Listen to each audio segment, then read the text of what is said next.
gente vai conversar sobre comunidade, tá? E comunidade em vários aspectos. Então, para a gente primeiro ficar na mesma página, eu vou definir para vocês o que é e o que não é comunidade, tá?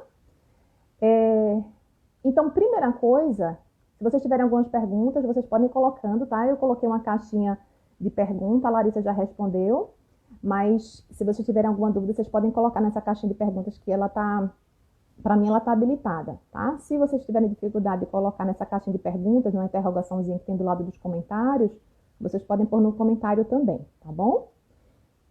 Então, a primeira questão é o que é comunidade, né? Então, comunidade não é a mesma coisa que um grupo de pessoas, tá? Um grupo de pessoas, até uma família, ela pode ser um grupo de pessoas que convivem na mesma casa, mas que não tem uma identidade de comunidade.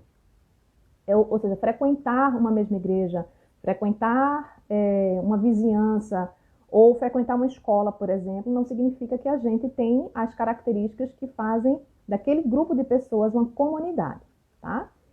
Então, Didier, o que é, como é que a gente poderia definir comunidade de uma maneira bem simples, tá? Então, um grupo de pessoas, mas essas pessoas, elas precisam se conectar com um objetivo de compartilhar alguma coisa em comum, tá? Esse interesse em comum é o que a gente vai começar a discutir aqui, que podem ser vários interesses diferentes, certo? Desde afinidade pessoal, a um projeto, a uma missão, a valores religiosos. Então, são vários interesses que vão se desdobrar aqui, que eu vou exemplificar para vocês, tá bom? Bom, o que é que caracteriza, então, uma comunidade, para a gente detalhar um pouquinho mais? Primeira coisa, a capacidade de nos sentirmos conectados. Então, não importa o tempo, a situação, a distância física, mas eu me sinto conectado àquele grupo de pessoas, por exemplo, tá? Então, ele independe de proximidade física. Outra característica, a atmosfera de aceitação, ou seja, eu posso ser quem eu sou, do jeito que eu sou, sem precisar fazer de conta ou usar máscaras sociais para pertencer, certo? Então, a comunidade, ela tem algo muito forte que é a aceitação. Em outras palavras, um outro termo que tem sido usado muito, da Brené Brown, é a vulnerabilidade, né? Então, na comunidade, eu me sinto à vontade de mostrar as minhas fragilidades ou vulnerabilidades, tá? Eu vou dar um exemplo para vocês. Na minha pesquisa do mestrado, eu estudei vários aspectos da aprendizagem dos gerentes de meios de hospedagem. Eu estudei hotéis de vários portos diferentes, e um dos dados que emergiu na parte de comunidades de prática, que foi uma das abordagens que eu utilizei, os gerentes de A e B, que é a parte de alimentos e bebidas, eles revelavam que eles tinham um grupo, que era justamente uma comunidade de prática, no qual eles trocavam informações. E naquele espaço, eles não tinham medo de falar as dificuldades que eles estavam vivendo. Então, por exemplo, um dos respondentes falou: Juliana, eu fui para a abertura do Tropical de Manaus e eu fiz um treinamento. Eu nunca imaginei que eu ia passar pelo problema de como fazer, de ter como lidar com o problema de muitos dos garçons que eu estava treinando. Eles nunca teriam usado sapatos antes na vida. E eu tinha dificuldade de comprar o uniforme deles e fazer o treinamento com um aspecto que eu nunca imaginei, que era o aprender a andar, o aprender a se calçar, o aprender o básico, o tido como certo para ele.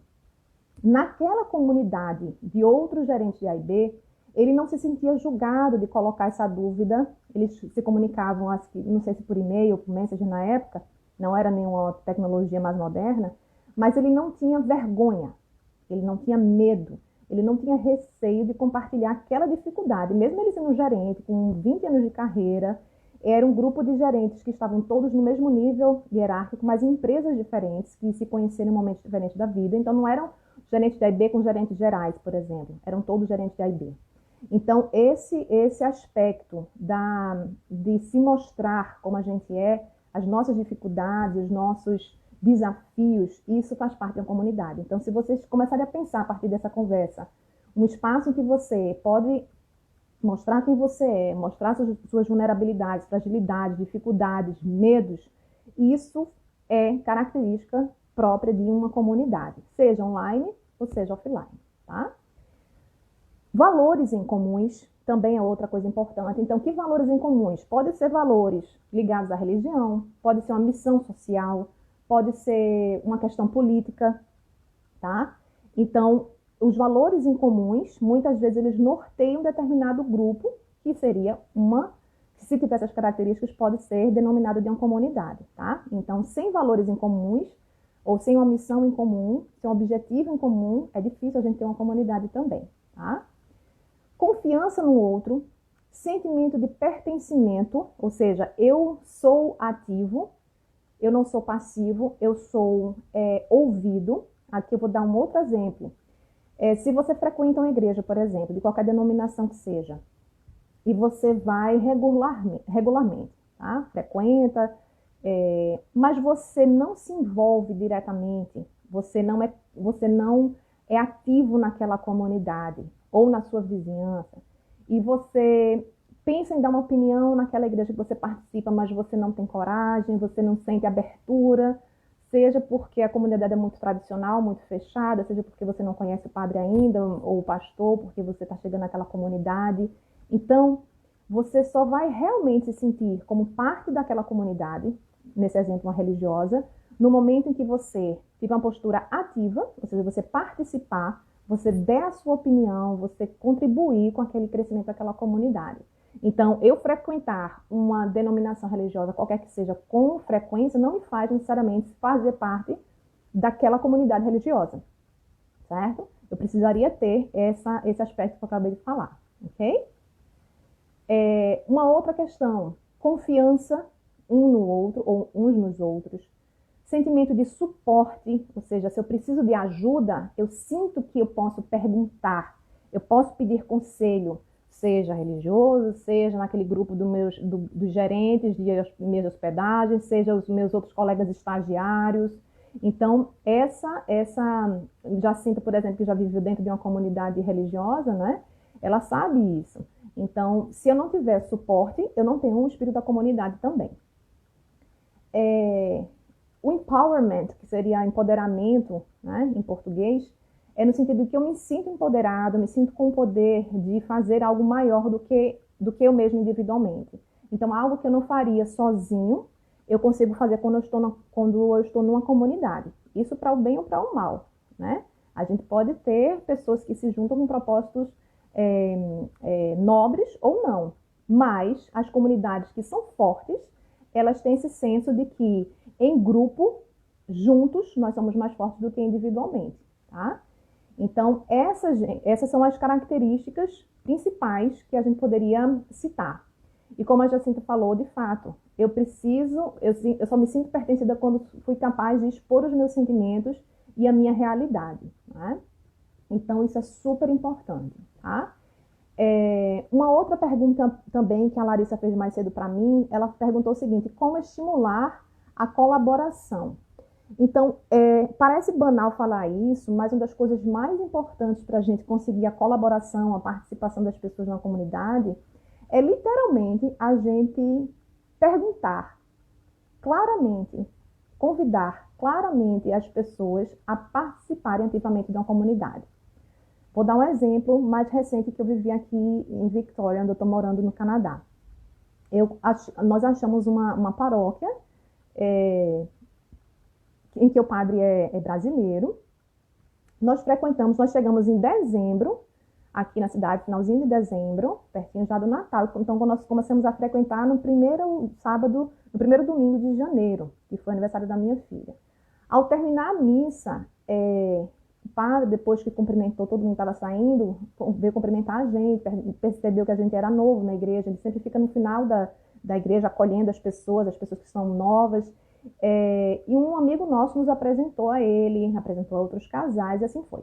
Algumas semanas depois, ele convidou, no final da missa, os brasileiros que estivessem presentes a procurá-lo ao final da celebração, porque iria fazer uma missa por mês dos brasileiros a partir do mês de fevereiro, eu acho.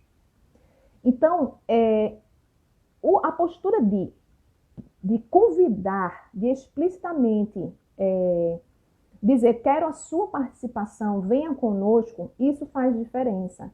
porque nem para todo mundo é muito fácil entrar numa comunidade, inserir-se numa comunidade por iniciativa própria. Então, assim, para algumas pessoas, como eu, por exemplo, que sou muito extrovertida, se o padre não tivesse perguntado, provavelmente eu teria ido atrás dele, bater na porta, ou mandar um e-mail, falar, procurar no final da missa, dizer, olha, eu já toquei há muitos anos, meu marido também, a gente gostaria de ajudar aqui na paróquia, mas para outras pessoas, como meu próprio esposo, talvez não fosse tão fácil ele chegar e se oferecer. Então, se a gente quer criar alguma comunidade, é importante que a gente saiba que não pode ficar subentendido que as pessoas querem participar da comunidade. A gente precisa explicitar que as pessoas são convidadas a participar daquela comunidade. Vou dar um outro exemplo. Eu faço parte de uma comunidade chamada Experience Jomo, que eu sou patrona, então contribuo já há algum tempo, mensalmente, para a produção de conteúdo de um podcast de uma canadense, a Cristina Crook. E a Cristina, ela faz uma ligação com a gente assim que a gente entra na comunidade como patrono. E há umas 2 semanas ela mandou um e-mail para mim para a gente também sentar, para a gente conversar, né, tudo via Zoom, que ela não mora na mesma cidade, para que a gente pudesse pensar em algumas estratégias para construir melhor nossa comunidade. Então, veja, se ela não tivesse tido iniciativa de mandar um e-mail, de perguntar na minha agenda quando eu tinha disponibilidade, de convidar-me para compartilhar algumas ideias com ela, no caso, para expandir o processo da comunidade do Experience Journal, eu iria ficar com as minhas ideias talvez para mim. Ela não iria acessar a minha inteligência, as minhas experiências, os meus conhecimentos, se ela nunca tivesse me convidado. Eu iria continuar contribuindo financeiramente por 1, 2, 3 anos, sei lá quanto tempo, ia continuar consumindo material que ela vai produzindo para a gente com exclusividade, o podcast, etc. Mas eu não iria contribuir de forma mais ativa para a construção da comunidade. Essa semana também eu recebi um outro e-mail de uma outra pessoa que eu conheci também no Instagram, que ela faz um jantar de conexão com outras pessoas que moram. Antes ela fazia presencialmente o Connection Fish, que está entrando exatamente agora. E eles estão baseados em Seattle, e eles fazem uns eventos, uns jantares, que antes dessa pandemia eram jantares que eles faziam sem a participação de celular, né? Alex deve estar por aí. How are you? How are you doing? Então, o propósito deles é conectar pessoas por meio de refeições, banquetes, jantares, com uma temática central. Eu participei uma sobre comunidade, essa semana eles estão fazendo uma sobre erros, mistakes, e eles pegam uma palavra-chave, pegam uma comida-chave, e quando era presencial, não podia levar celular, nada, para que as pessoas pudessem se conectar, e ajudava as pessoas a trocarem ideias sobre uma determinada temática. E dali saíam muitas interações, muitos insights bem interessantes, né? Então, depois dessa reunião, a Alex, eu estou até vendo, inclusive, responder com detalhes para ela no privado, ela me perguntou, Juliana, adorei a sua presença, como é que foi a sua experiência, eu queria trocar mais ideias com você, pensar em parcerias, pensar em coisas que a gente possa fazer, porque ela está baseada na cidade, mas ela não está, ela quer expandir para outras cidades, como ela já colocou na bio dela, mas ela não tem capacidade de fazer tudo só nos Estados Unidos inteiro, ou no Canadá, ou no Brasil. Então, a gente já quer trocar algumas ideias para pensar na expansão desse tipo de jantar, desse tipo de encontro para outros lugares. E por que não levar para o Brasil, talvez? Né? Por que não fazer no Mercearia Pará, com Dona Lourdes Barbosa, por exemplo? Né, Lourdes? Então, são ideias, são conexões que a gente vai fazendo a partir desse processo de criação de comunidade. Tá? Então, dados esses exemplos, eu vou continuar para que serve uma comunidade. Tá? Então, a comunidade serve para compartilhar dificuldades, como a gente conversou inicialmente, compartilhar conhecimento, compartilhar uma missão em comum, pedir por ajudas, conselhos, suporte. Uma comunidade serve para criar conexões genuínas. Eu estou lendo um livro, gente, que em breve eu devo fazer uma resenha para vocês, chamado The Lost Connections, as conexões perdidas, de um jornalista, o Johan.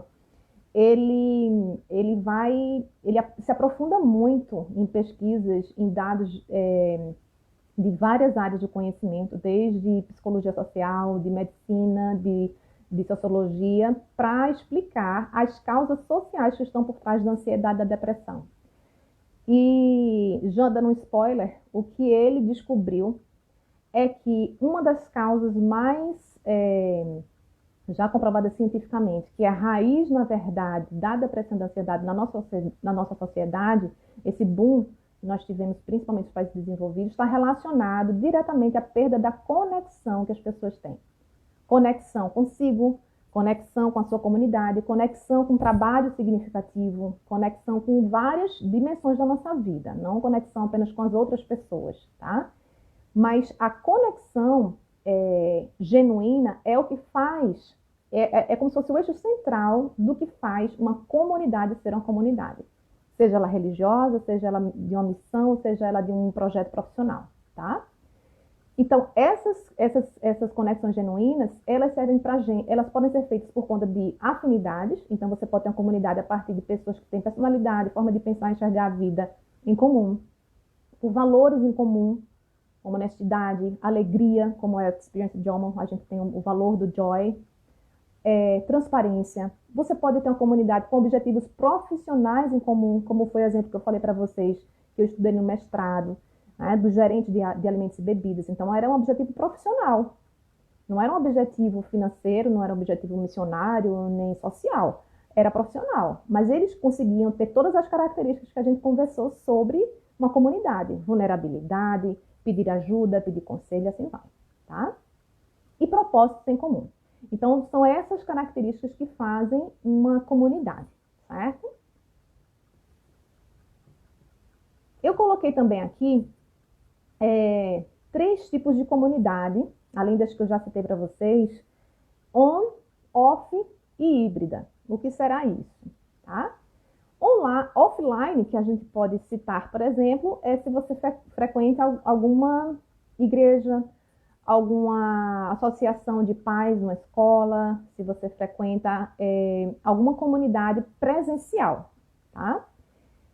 Híbrida seria a que tem uma parte online e que tem uma parte offline. Muitas surgiram a partir desse processo da pandemia. Por exemplo, comunidades religiosas que começaram a fazer transmissão via Zoom ou via YouTube. Vocês devem ter acompanhado várias, né, fazendo esse tipo de transmissão. O DHT.FPE, que é um projeto dos professores do DHT, do qual Departamento de Hotelaria e Turismo da UFPE. Ele é uma instituição que está dentro da Universidade Federal de Pernambuco, mas eles fizeram um projeto para que agora eles possam se inserir dentro do Instagram e produzir conhecimento coletivamente pelos professores, de modo que eles possam fazer, gerar conhecimento, compartilhar conhecimento sobre as tendências e os desafios da pandemia, os impactos na hotelaria e no turismo, que serve tanto aos alunos que fazem parte do DHT, quanto aos alunos como eu, ex-alunos que são professores ou que não são professores, pessoas do mercado de hotelaria e turismo. Então, eu posso ser off, mas eu posso estar também hoje com a participação online, tá? Projeto Aquarela, do qual faço parte aqui, é formado por brasileiros da comunidade brasileira em Victoria, que fizeram um projeto no Instagram, e que eles fazem o projeto no Instagram, eles conseguem compartilhar vários conhecimentos, né? Então, tem uma professora, por exemplo, que está dando aula começou a dar aula de português para brasileiros, para os pequenininhos, dos brasileirinhos aos sábados, mas que foi uma ideia que surgiu a partir dos encontros presenciais, que eles faziam, né? A gente vai voltar depois de passar isso. E depois desse processo de levantamento das angústias, das vontades que as pessoas tinham, foi que eles surgiram com essa ideia de fazer o curso de português que eu falei. Então, eles têm esse projeto, a Aquarela, eles têm um Instagram, no qual eles compartilham muitas informações, encontros, registros, e tem o offline, que são os encontros presencialmente, que temporariamente estão suspensos, né? Mas que fazem com que os filhos de brasileiros que nasceram aqui ou que vieram depois de crescidos possam fazer amizades entre eles, e a gente se encontra e lá a gente acaba trocando telefone, trocando contato e conhecendo outras pessoas, visitando a casa de outras pessoas. Então, aquele início que eu olhava, por exemplo, quando eu morava em outra cidade, no online, no Instagram, fez com que eu percebesse que tinha uma comunidade viva, vibrante, de pessoas jovens, dinâmicas em Vitória. Inclusive, me ajudou a tomar a decisão de vir para cá. Já fui para o encontro presencial com eles em janeiro e a gente continua se mantendo em contato a partir da plataforma digital. Então, é isso que eu chamo do híbrido, certo, gente? Connection Fish é outro exemplo. Eu conheci Connection Fish por conta de uma psicóloga que trabalha com Digital Wellbeing, que é o bem-estar digital e mindfulness em Seattle, e ela foi para um evento do Connection Fish, foi marcada, eu vi, entrei no perfil e conheci. Comecei a ter vários insights de coisas que a gente pode fazer em parceria no Brasil, com o próprio projeto JOMO, e participei virtualmente com eles num jantar semana passada, um jantar virtual via Zoom, tá? E pretendo ir, depois que tudo isso passar, né, da pandemia, poder ir em Seattle, que é aqui perto de onde eu moro, para conhecer pessoalmente a Alex, conhecer o grupo e trocar mais ideias pessoalmente, porque o off tem uma qualidade diferente do online. Então, isso é que eu chamo do híbrido, tá? E online, a gente pode ter, no meu caso, o exemplo mais próximo de mim é essa comunidade que eu falei para vocês inicialmente na live, que é essa comunidade do JOMO, né? Que eu conheci completamente online. Eu conheci pelo Instagram, por indicação de uma psicóloga que trabalha com Digital Wellbeing, que também conheci no Instagram, que fez um post falando do livro de Christina Krug. Eu entrei no canal dela, no perfil dela, comecei a seguir, comprei o livro, li o livro, comecei a acompanhar o podcast, me interessei, comecei a entrar num processo de patronagem, que é patrocínio, né, mensal, e já me reuni com ela 2 vezes via Zoom e vamos reunir de novo daqui a uma semana. Então, a gente pode ter uma experiência que inicialmente é online ou absolutamente online, mas que ela pode criar conexões e um senso de comunidade muito forte. Então, talvez para alguns de vocês isso seja novo, né? Esse digital emergiu por conta dessa necessidade de isolamento que a gente está agora, mas para mim, que mora 2 anos fora do Brasil e que não tinha muitas conexões presenciais com outras pessoas, eu pude ter nesse processo online esse contato com pessoas que eu não tinha antes, tá? Bom, e como é que a gente pode encontrar ou co-criar uma comunidade no digital? Então, eu vou passar para vocês algumas dicas nesses 8 minutos que a gente tem, tá? Que perguntas são essas para vocês encontrarem, entre aspas, as pessoas certas? Não é que eu esteja querendo classificar quem é bom, quem é ruim, tá? Colocar uma identificação nas pessoas. O que eu quero dizer é que vocês precisam se perguntar, primeira coisa, do ponto de vista de comunidade digital agora, tá? Primeiro, as pessoas que eu estou seguindo, elas me inspiram? Ou seja, olha e reflete toda vez que você entrar no Instagram ou no Facebook, nas comunidades que você segue. Essas pessoas que você está seguindo são pessoas que deixam você para cima ou para baixo? Ou seja, são pessoas que te inspiram ou são pessoas que levam você a ficar se comparando e se colocando para baixo, se comparando negativamente? Então, se você quer criar uma comunidade, siga pessoas que te inspiram, tá? Filtre e deixe de seguir aquela pessoa ou aquele grupo de pessoas ou aquela comunidade que não te soma, certo? Segunda dica, siga hashtags. Por que hashtags? Porque você pode, com hashtag, tem uma funcionalidade no Instagram, se você nunca usou, tente usar, que você pode seguir. O hashtag em tradução para o português seria um tema de interesse, tá? No meu caso, por exemplo, eu segui a hashtag Digital Wellbeing e Digital Wellness. Você pode seguir hashtag inteligência emocional, hashtag o nome de qualquer coisa que você tenha interesse. É como se fosse uma palavra-chave, certo? E aí essa palavra-chave vai acontecer o quê? Todas as pessoas que estiverem escrevendo posts, se você colocar em inglês, vai aparecer as pessoas que colocaram literalmente aquela mesma expressão em inglês, tá? Independente de onde ela estiver no mundo, se você segue uma hashtag vida equilibrada ou bem-estar, pronto, bem-estar. Então, todas as pessoas que colocarem essa hashtag no seu post, elas vão começar a aparecer no seu perfil. Yoga, com I, vai aparecer no seu perfil todas as pessoas que colocarem nos seus posts essa hashtag. Então, o Instagram vai começar a mostrar para você perfis que citam, que falam sobre aquilo. E aos poucos você vai encontrando recomendações específicas sobre aquele seu tema de interesse. Foi assim, seguindo o Digital Wellbeing, que eu encontrei Cristina Maleca, que tem um perfil digital Retreats, que faz retiros, faz uma série de coisas. Foi por ela que eu descobri a Christina Crook. E assim foi que eu encontrei um cara que estuda na Inglaterra, conheci o podcast dele, conheci o pessoal do Digital Wellness Collective, que é um grupo de pesquisadoras que fica nos Estados Unidos. E assim a gente vai conseguindo construir conexões mais genuínas no digital também, tá? 3. Pesquise. Que bom, Léo, que ajuda você. Léo já seguiu a dica que eu passei para ele de seguir as hashtags após a orientação, porque é um filtro sensacional. Exatamente. Outra coisa que é importante, e aí eu vou deixar essa dica para seu Léo Lumac também, pesquise quem é a pessoa que está por trás do projeto. Você ouviu lá, FuckTech, por exemplo, né? Que é o projeto do Léo Lumac. Digital.equilíbrio. Mas é importante, nesse processo de curadoria digital, que a gente saiba quem é a pessoa que está por trás daquele projeto. Então, é interessante, se você tem um perfil profissional e pessoal, coloca lá o seu @leolumac, por exemplo.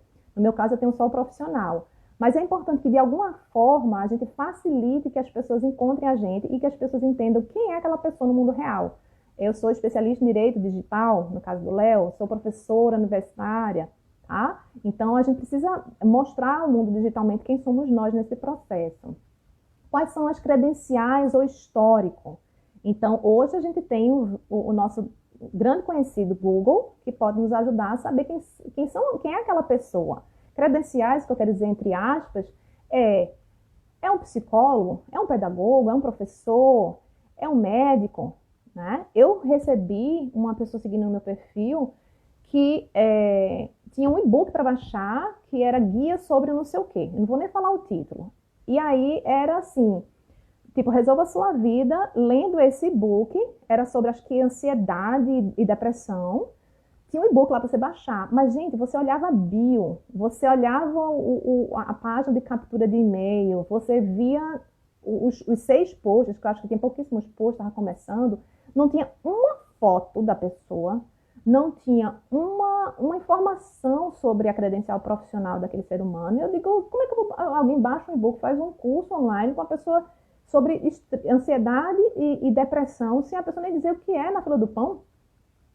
Sem você nem saber se a pessoa é um médico, um psicólogo, é sei lá o quê. Né? Então é importante que quando a gente começa, depois que a gente seguir as hashtags, que começar a emergir alguns perfis, a gente consiga, ao começar a acompanhar alguns perfis, num tema de interesse que vocês, qualquer um que seja, vocês tentem descobrir isso, quem é a pessoa que está por trás desse projeto, tá?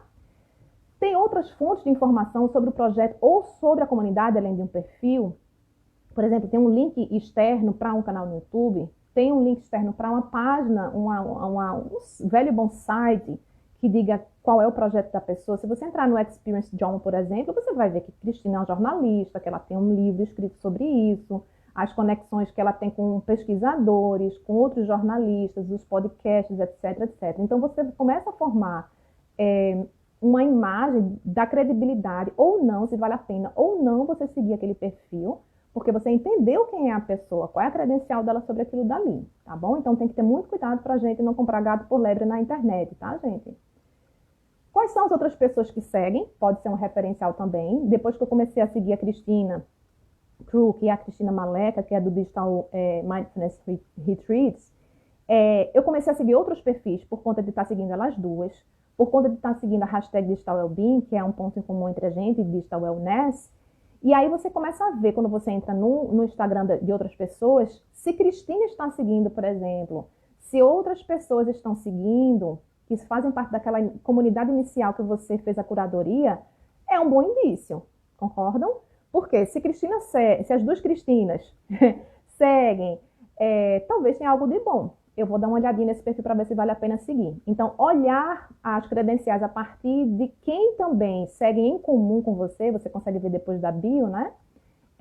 Isso ajuda, porque são indícios, não é que seja uma garantia, mas são indícios que são pessoas que têm alguma credibilidade, tá?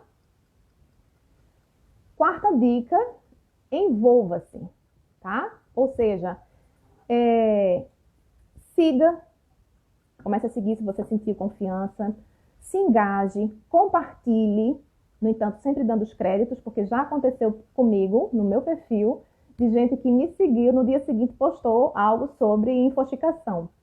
Eu, super cuidadosa, né, pesquisadora, professora, eu sempre dei a credencial de onde eu tinha visto esse termo. Foi no perfil da Contente.você, da Dani Arraes, da Luísa, etc. Uma jornalista, uma publicitária, sei tudo quem são elas, porque eu sei o perfil, eu dou dica para elas no direct, a gente já respondi pesquisa delas, troco figurinhas sobre coisas que eu estou lendo. Então, eu não acho justo eu falar sobre infoxicação. Se não fui eu que criei o termo infoxicação, qual o problema de eu citar a fonte, né? Então, isso é importante também. Compartilhar sempre com essa responsabilidade. Se envolva patrocinando, ou seja, plataformas como Catarse e o Patreon, tá? Então, eu vou colocar na dica de amanhã. Fiquem de olho, a gente tem poucos minutinhos para concluir, mas eu vou mandar para vocês, sempre no post da terça-feira, uma síntese do que a gente aprendeu hoje, tá? Então, quem não conhece esse site, vale a pena conhecer, chama-se Catarse, tem no Brasil, e o internacional Patreon, que vem de patronagem, né? Então, é se envolver patrocinando. Tem muito produtor de conteúdo, muito jornalista de altíssima qualidade no Brasil, querendo fazer um projeto, e se não tem dinheiro, se ele não resolve fazer vídeo no YouTube, que tem a monetização, que vai gerar um pagamento para ele tem que fazer publi, editorial, alguém tem que pagar uma propaganda no canal dele, e o jornalista que quer fazer um perfil no Instagram de qualidade, que não tem uma agência grande, tá?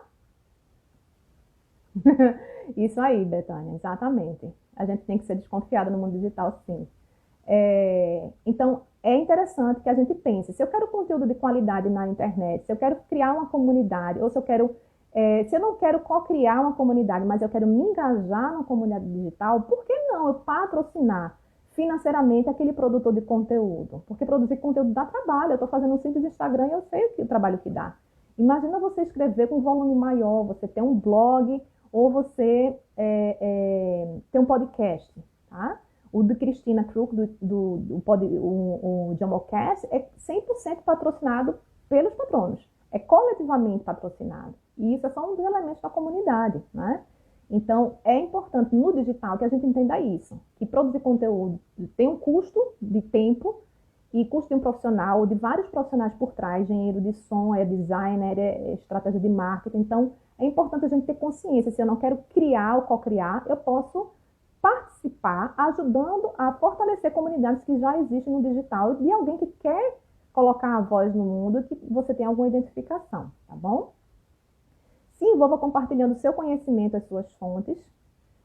Ou ainda, quinta opção, se você acha que não achou, mesmo com todas essas dicas, uma comunidade com a qual você se identifique no digital, seguindo as hashtags, fazendo esse filtro que eu expliquei para vocês, você também pode criar ou co-criar a sua comunidade, tá?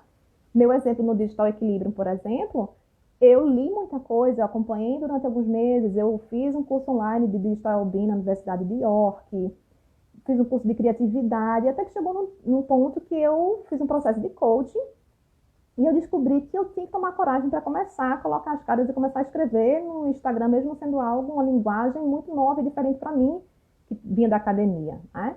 Mas eu tive coragem e mesmo sem dominar as ferramentas do mundo digital, resolvi fazer. Inclusive, quinta-feira vai ter uma live com a Viviane Salazar, no qual eu vou conversar com ela exatamente sobre essa questão do desafio da gente sair do nosso espaço acadêmico, da nossa comunidade exclusivamente acadêmica, que tem uma linguagem própria, e começar a produzir e criar conteúdo para o digital e criar comunidades também no digital, tá?